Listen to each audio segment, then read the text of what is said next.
Dobar dan, drage moje domaćice i domaćini, dobrodošli ovaj put na Bokin kanal i u Bokinu kuhinju. Danas ću vam pokazati kako možete ukiseliti kupus u ekološkoj kesi za baš namenski kiseljenje kupusa. I na ovakav način kada pripremite kupus ne samo da će se mnogo brže ukiseliti, već i neće ispuštati onaj svoj jak miris, a svi znamo kako kupus kiseli ume da se oseti. Naročito je zahvalno za osobe koji žive u stanu. Kao što rekoh, ovako pripremljen kupus mnogo brže će se ukiseliti nego kada ga kiselimo u buretu velikom. I ono što ja uvek činim je da uvek ovako ukiselim nekoliko glavica i verujte mi, za manje od mjesec dana kupus imate spreman. Što se tiče vreća, ja sam kupila u malo veće snabdevenom marketu, također možete potražiti u vašem gradu. Količina kupusa koju ćete staviti zaista je nebitno, onoliko glavica koliko stane u samo bure, tačnije u kesu. Glavice birajte da su manje, sveže i čvrste. Dubinu u kupusu je potrebno izdubiti vrlo malo, tačnije ukloniti ovaj koren.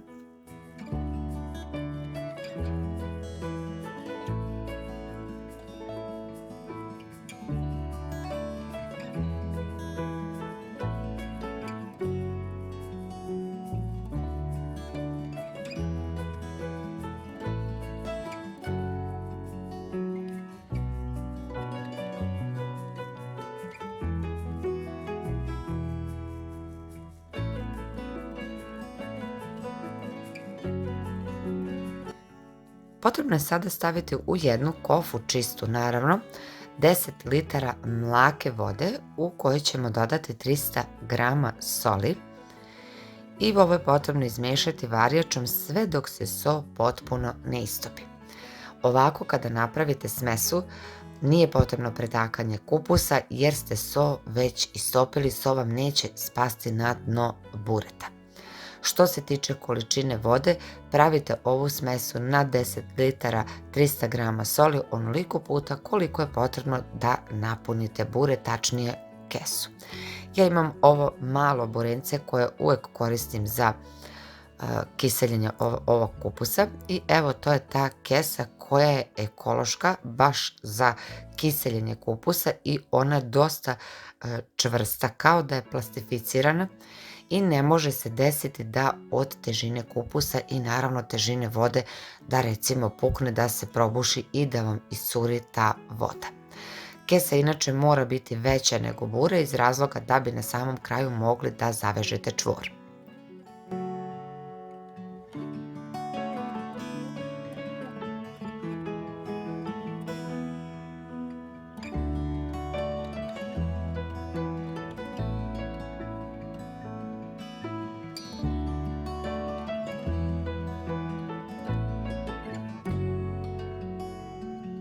Očišćene glavice kupusa ređajte tako da vam ovaj otvor gdje je koren bio bude uvek ka gore. I ukoliko možda su vam veće glavice, ne stane u bure, možete staviti kao što sam ja po 2 glavice i po pola glavice recimo sa strane da popunite šupljine.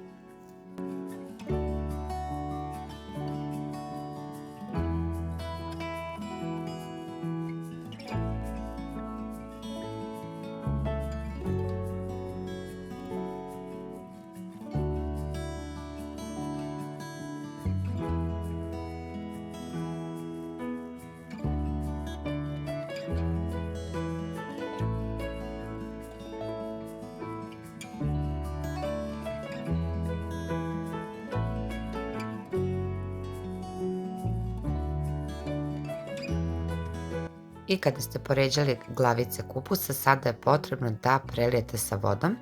Ja koristim uvek mlaku vodu iz razloga zato što tako pokrećete brže kiseljenje kupusa.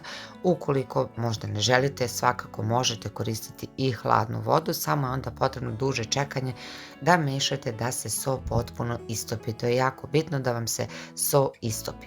Meni je bilo potrebno 2 ove kante vode, tačnije 20 litara vode i 600 grama soli, toliko je meni bilo potrebno da prelijem glavice kupusa i da zatvorim kesu. Naravno, Količina vode zavisit će i od količine kupusa, veličine kese koju imate i veličine bureta.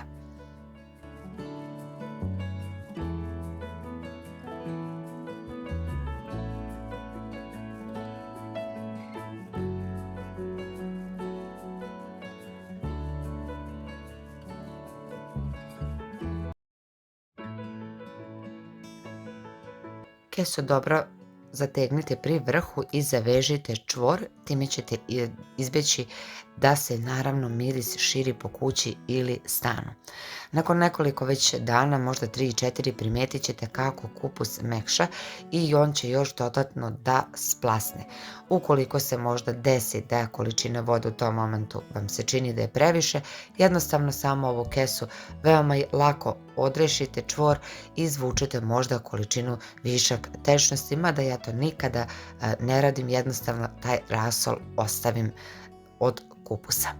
Ono što je sada bitno je da sa nečim pritisnete malo od gore kako bi glavice kupusa bile u tečnosti. Ja uvek stavim neku šerpu malo težu i naravno zatvorite bure sa njegovim već postojećim poklopcem. I ono što je jako bitno je da prvih bar 2 nedelje držite na toplom mestu i vidjet ćete da već kiseljenje kreće. I druga stvar koja je jako bitna je da kada kupus krene da se kiseli, a to je kada već osjetite onaj njegov miris i vidite da su glavice mekane i žute, tada je potrebno kupus držati na hladnom mestu. Ukoliko možda ne možete naći ovu kesu ili možda niste ovo nikada radili ili niste ljubitelji pravljenja kupusa na ovakav način, na ovaj isti način možete ukiseliti kupus samo u običnom plastičnom buretu. Nadam se da sam vam dala lep i koristan savjet i predlog za kiseljenje ovogodišnjeg kupusa, a mi se, dragi moji, vidimo u nekom sljedećem videu sa nekim novim receptom. Do tada, ja vam želim prijatno.